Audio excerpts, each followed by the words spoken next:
بسم اللہ الرحمن الرحیم۔ کچھ عرصہ پہلے ایک کلپ میں ہم نے یہ گزارش کیا تھا کہ جو بندہ مراح الارواح، قدوری اور کافیہ رج کے پڑھ لے وہ درسیات میں اپنی گرفت مضبوط کر لیتا ہے۔ تو ایک طالب العلم کافی عرصے سے اصرار کر رہے تھے کہ ہمیں یہ وضاحت کر دیں کہ یہ رج کے کیا ہوتا ہے۔ چند گزارشات پیش خدمت ہیں، قبول فرمائیں۔ سب سے پہلے ان کتابوں کے اسلوب پہ تھوڑی سی توجہ دیں۔ تینوں کتابوں کا اسلوب قریب قریب ہے۔ مراح الارواح میں مبتدی طالب العلم جو ابتدائی کتاب میں سبق پڑھ کے آیا ہے، گردانیں یاد کر کے آیا ہے، ماضی، مضارع، امر، نہی، ثقیلہ، خفیفہ، نفی جہت بلم، نفی تاکید بلند، وہ ساری جو اس کے پاس تھیوری تھی، اب مراح میں آ کر اس کی وجہیں، علتیں، بنائیں، بناوٹیں، سوال جواب، یہ چیزیں اسے پڑھائی جاتی ہیں۔ کبھی ان قلتا کر کے سوال بھی ذکر کیا جاتا ہے اور جواب بھی دیا جاتا ہے، اور کبھی جواب دیا جاتا ہے، سوال قائم کروایا جاتا ہے۔ یہ مراح کا اسلوب اور انداز ہے مصنف کا۔ اس اسلوب اور انداز سے طالب العلم کیا سیکھتا ہے اور اسے کیا سمجھنا چاہیے؟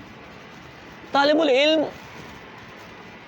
بنیادی طور پر اس مقام پر اپنے اندر ایک ایسا ملکہ اور صلاحیت پیدا کرنے کی کوشش کرتا ہے کہ جس سے اسے چیزوں کی بناؤں کی طرف توجہ جائے، وجہ تلاش کرنے کی اسے عادت پڑے،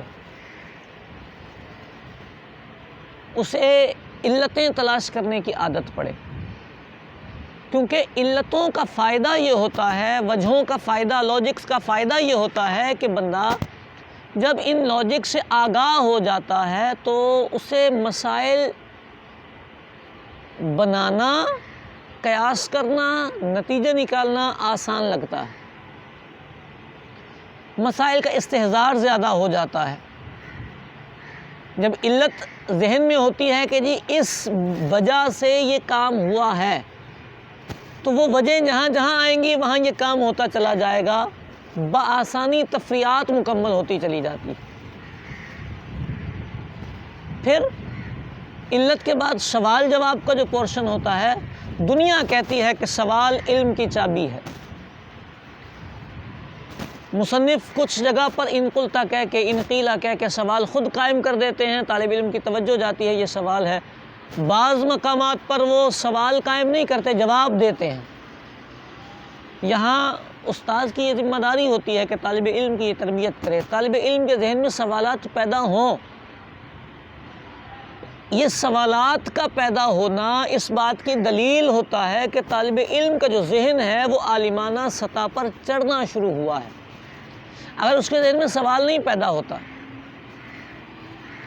یعنی سوال کہاں پیدا ہوتا ہے؟ سوال وہاں پیدا ہوتا ہے پیچھے آپ ایک تقریر سمجھا کے آئے ہیں، پیچھے آپ ایک بات سمجھا کے آئے ہیں، اور آگے آپ جو تقریر کر رہے ہیں اس تقریر اور پچھلی تقریر میں کہیں گیپ آیا ہے، وہاں سوال قائم ہوتا ہے، یہ گیپ کیوں ہے؟ آپ نے پیچھے تو یہ کہا تھا، یہاں ایسا کیوں؟ پہلے تو آپ نے یہ بتایا تھا کہ الف گرے گا، یہاں کیوں نہیں گرایا؟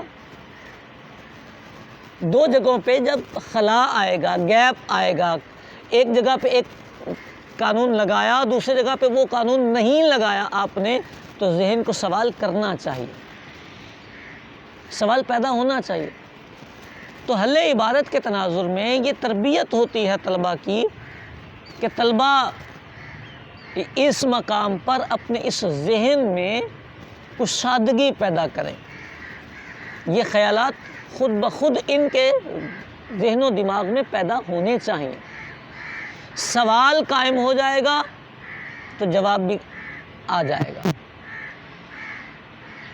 ذاتی تجربہ یہ ہے کہ اگر سوال قائم کرنے کی صلاحیت پیدا ہو جائے تو اکثر سے زائد عبارتیں سولو ہو جاتی ہیں، حل ہو جاتی ہیں۔ یہی پیٹرن اور یہی اسلوب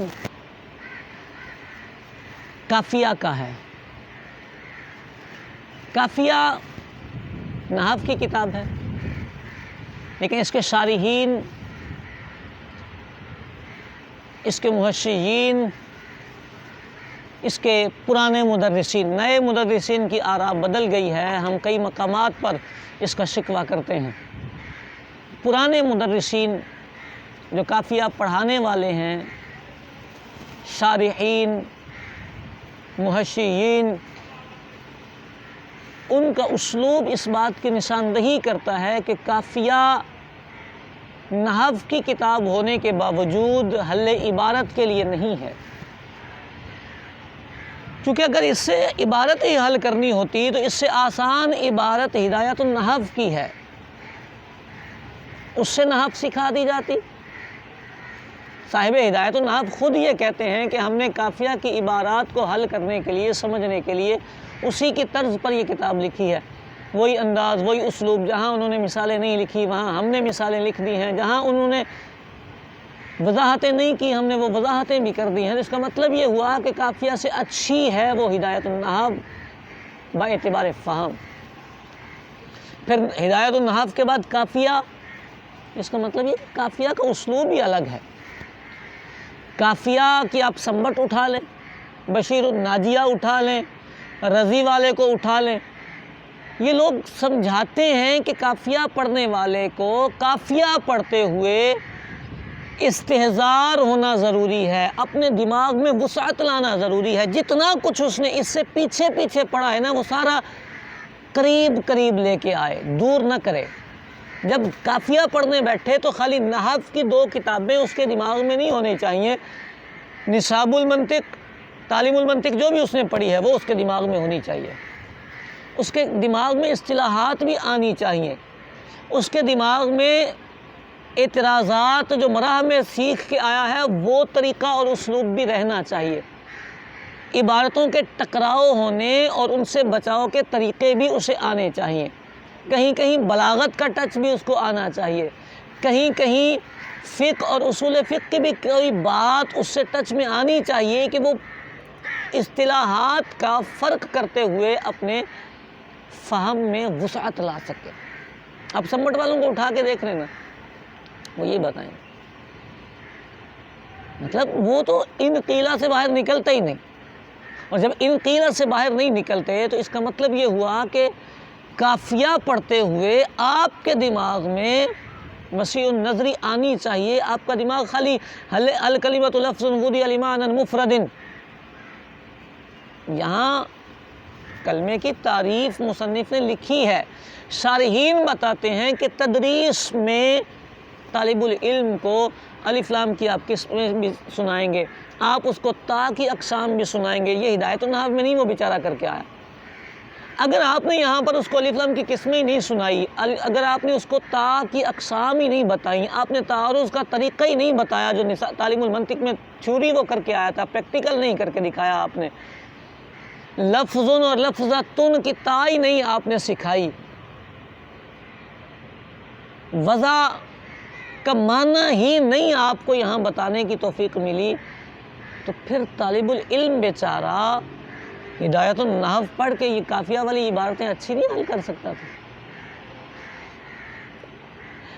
کہنے کا مطلب یہ ہے کہ یہ باتیں اس کے علم میں آنی چاہیے تھیں، کہاں تعارض ہوتا ہے، کہاں تناقض ہوتا ہے، تناقض کی جو شرطیں ہیں، یہ کافیہ میں چیزیں حل ہوتی ہیں۔ پرانے مدرسین کی آپ میں نے کہا نا شروحات اٹھا کے، اسلوب تدریس اٹھا کے دیکھ لیں، وہ ساری باتیں یہ کور کروا دیا کرتے تھے، اور ان کے دور میں کافیہ کبھی بھی سال میں مکمل نہیں ہوا کرتی تھی، کافیہ مکمل نہیں ہوتی تھی، لیکن ان کے شاگرد آج بھی موجود ہیں اور انہیں دیکھ کے پتہ چلتا ہے کہ کافیہ مکمل ہو یا نہ ہو وہ عالم مکمل بن جاتے تھے۔ آج میرے آپ کے دور میں کافیہ مکمل ہو جاتی ہے، کھینچا تانی کر کے ہم نصاب پورا کر لیتے ہیں، ہم ان خارجی ابحاث ان کو ہم کہہ کے چھوڑ کے نکل جاتے ہیں، ان کو چھوڑ کے حل عبارت کو فوکس کر کے نکل جاتے ہیں، لیکن ہمارے پاس عالم نہیں ہوتا۔ اللہ جانتا ہے کہ پریشانی کی انتہا دیکھیں کہ قافیہ پڑھ کے آنے والا جامی کو اٹھاتا ہے تو پریشان ہو جاتا ہے، وہ کہتا ہے مجھے جامی نہیں آتی۔ کتنی تشویشناک صورت ہے، جامی قافیہ کی شرح ہے۔ اگر قافیہ پڑھ کے آنے والا جامی کی عبادت سے ڈرتا ہے، اسے آشنائی نہیں دی آپ نے قافیہ میں، تو وہ بیچارہ کیا کرے گا؟ مطلب اس کے اندر اگر یہ حوصلہ ہی نہیں پیدا کیا کہ وہ ایک نحو پڑھنے کے بعد اسی کی شرح کو پڑھ سکے، تو جامی پڑھانے کے بعد پھر ملا عبدالغفور اس کو آئے گی، وہ بھی آپ ہی پڑھائیں گے۔ پھر اس کا مطلب یہ کہ ملا عبدالغفور کے بعد بھی کچھ اس نے پڑھا ہے تو وہ بھی آپ نہیں پڑھانا ہے، اگر اس کے بعد کچھ پڑھنا ہے تو وہ بھی آپ نہیں پڑھانا ہے۔ یہ جو آپ کے سامنے بیٹھا ہوا بچہ ہے، یہ طالب العلم خود سے کچھ نہیں بننے والا، پھر ساری زندگی کا محتاج اور بیساکھیوں والا بنانا ہے ہم نے۔ تو قافیہ کا اسلوب اس کے اسلوب پر ہی پڑھانا چاہیے۔ تو طلباء اس مقام پہ کیا کر سکتے ہیں؟ طلباء لیکن اگر کسی مدرسے میں یا کسی جامعہ میں یہ اسلوب نہیں چل رہا جو میں نے عرض کیا ہے، تو طالب العلم یہ چاہتا ہے کہ مجھے اس اسلوب پر آئے تو وہ اپنے اساتذہ سے شکوہ نہ کرے، ہر ایک کا مزاج الگ ہوتا ہے، یہ ہم نے اپنا مزاج بیان کیا۔ طالب علم کو ہم دوسرا راستہ دکھا دیتے ہیں، وہ بشیر الناجیہ لے لے، تحریر سنبٹ لے لے۔ بشیر الناجیہ، تحریر سنبٹ، غایت التحقیق قافیہ کے ساتھ پوری پڑھنا شروع کر دیں۔ آپ دیکھیں آپ کا دماغ کہاں پہنچتا ہے، آپ کا لب و لہجہ عالمانہ بنتا ہے کہ نہیں بنتا، آپ کو خود اس کا پتہ چل جائے گا۔ یعنی طالب العلم یہ 3 کتابیں، 3 میں سے کم از کم ناجیہ اردو میں ہے اور سنبٹ عربی میں ہے، غایت التحقیق عربی میں ہے، ایک اردو والی اور ایک کوئی سی بھی عربی والی، یہ تو بالاستحباب پڑھنے کی عادت ڈال دیں۔ آپ پڑھیں اس کو، اور پڑھنے میں اس کو سمجھیں، سمجھنے کے بعد اس کا جو چیزیں وہ ذکر کریں اس کا اپلیمنٹ کریں عبارت پر۔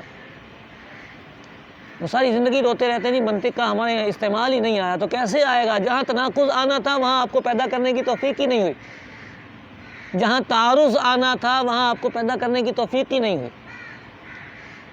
وہاں رفع تعارض کے طریقے کیا ہیں وہ ہمیں سمجھ نہیں آیا۔